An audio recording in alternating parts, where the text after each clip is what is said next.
Demand చేస్తున్నాం.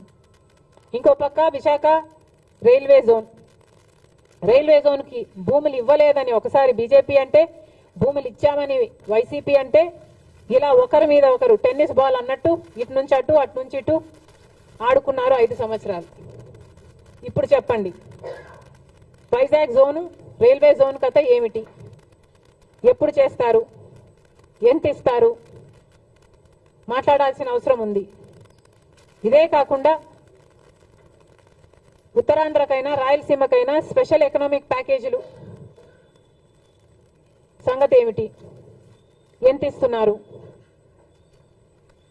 చంద్రబాబు గారు సంవత్సరానికి 1,00,000 కోట్లు ఇస్తే మా అవసరాలన్నీ తీరుతాయి నెక్స్ట్ 5 సంవత్సరాలకి అన్నట్టుగా మాట్లాడినట్లుంది.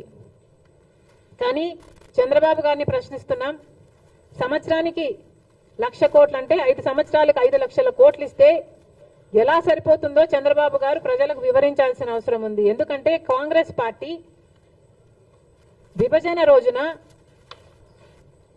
అన్ని హామీలకు మనీ ఈక్వివలెంట్ గా ట్రాన్స్లేట్ అయితే కనీసం 12 నుంచి 15 లక్షల కోట్ల రూపాయలు విలువ చేస్తాయి ఆంధ్ర రాష్ట్ర విభజన హక్కులు హామీలు అన్ని కలిపి అని ఒక అంచనా వేస్తే, చంద్రబాబు గారు మాత్రం సంవత్సరానికి 1,00,000 కోట్లు ఇవ్వండి మేము సర్దుకుంటాం అన్న రీతిలో మాట్లాడడం సబబేనా? మనకు రావాల్సిన డబ్బుల్లో, మన రాష్ట్రానికి రావాల్సిన డబ్బుల్లో ఏ ఒక్క రూపాయి అయినా మనం ఎందుకు పోగొట్టుకోవాలి? చంద్రబాబు గారు, బీజేపీ సమాధానం చెప్పాలి. స్పెషల్ ఎకనామిక్ ప్యాకేజెస్ కింద మీరు ఎంత ఇస్తున్నారో క్లారిటీ ఇవ్వాల్సిన అవసరం ఉంది ఈ బడ్జెట్లో.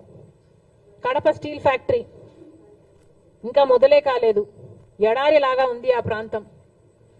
మరి మీరు డబ్బులు ఇవ్వాలి. బీజేపీ పార్టీ బడ్జెట్లో ఏం కేటాయిస్తుందో దానికి కూడా క్లారిటీ ఇవ్వాలి. బీజేపీ పార్టీ ఇవన్నీ ఆంధ్ర రాష్ట్రానికి సంబంధించిన ఇవన్నీ ఒక ఎత్తైతే, ఇక ప్రతిసారి చెట్టెక్కే బేతాళుడిలాగా ప్రత్యేక హోదా గత 10 సంవత్సరాలుగా గొంతు చించుకొని అరిచిన ప్రత్యేక హోదా అని బీజేపీ పార్టీ పట్టించుకోవటం లేదు. ఒకప్పుడు ఇదే ప్రత్యేక హోదా కోసం చంద్రబాబు గారు బీజేపీ పార్టీని విమర్శించి మట్టి తీసుకొచ్చారు, మా నోట్లో మట్టి కొట్టిపోయారు అని వ్యతిరేకించాడు. మరి అదే ప్రత్యేక హోదా గురించి మాట్లాడుతున్నాం. చంద్రబాబు గారు ప్రత్యేక హోదా గురించి ఏం చేయబోతున్నారో క్లారిటీ ఇవ్వండి. ప్రత్యేక హోదా లేకపోతే ఆంధ్ర రాష్ట్రానికి ఊపిరే లేనట్టు. ప్రత్యేక హోదా వస్తేనే మన బిడ్డల భవిష్యత్తు బాగుపడుతుంది. గత 10 సంవత్సరాలుగా చూసాము, మనకు ప్రత్యేక హోదా లేదు. ఈ ప్రత్యేక హోదా లేకపోవడం వల్ల కనీసం పట్టుమని కొత్త 10 పరిశ్రమలు కూడా రాలేదు ఆంధ్ర రాష్ట్రానికి.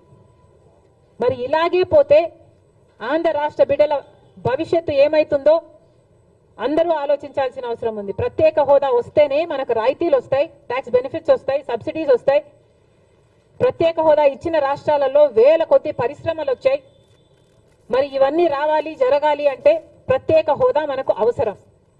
అలాంటి ప్రత్యేక హోదా కోసం ఏం చేస్తున్నారో, ప్రత్యేక హోదా కనీసం బీహార్ మాకు ప్రత్యేక హోదా కావాలి అని వాళ్ళ మీద ఒత్తిడి తెస్తుంది అని వింటున్నాం. కానీ టీడీపీ మాత్రం ప్రత్యేక హోదా మనకు అవసరమే లేదన్నట్టుగా మాట్లాడకుండా పోవడం చాలా దురదృష్టకరం, చాలా అన్యాయం. దయచేసి ప్రత్యేక హోదా కోసం కొట్లాడాల్సిన అవసరం ఉంది. మన ఎంపీలను వాడుకొని ఈరోజు బీజేపీ పార్టీ అధికారంలో ఉంది కాబట్టి మన రాష్ట్రానికి ప్రత్యేక హోదా తెచ్చే బాధ్యత చంద్రబాబు గారి మీద ఉంది. ఏ మోడీ గారైతే తిరుపతికి వచ్చి 5 సంవత్సరాలు కాదు 10 సంవత్సరాల ప్రత్యేక హోదా ఇస్తాను అని మాట ఇచ్చారో ఆ మాటని ఇప్పటికైనా నిలబెట్టుకోవాల్సిన అవసరం ఉంది అని కాంగ్రెస్ పార్టీ డిమాండ్ చేస్తుంది. ప్రత్యేక హోదా కోసం కాంగ్రెస్ పార్టీ డిమాండ్ చేస్తూనే ఉంటుంది. ఎందాకైనా కొట్లాడడానికి మేము సిద్ధం. ప్రత్యేక హోదాను మేము మర్చిపోనివ్వం. ప్రత్యేక హోదా ఆంధ్ర రాష్ట్రానికి ఊపిరి లాంటిదని మరొకసారి ఆంధ్ర రాష్ట్ర ప్రజలందరికీ మాటిస్తున్నాం. ప్రత్యేక హోదా కోసం కాంగ్రెస్ పార్టీ కొట్లాడుతూనే ఉంటుంది. Thank you.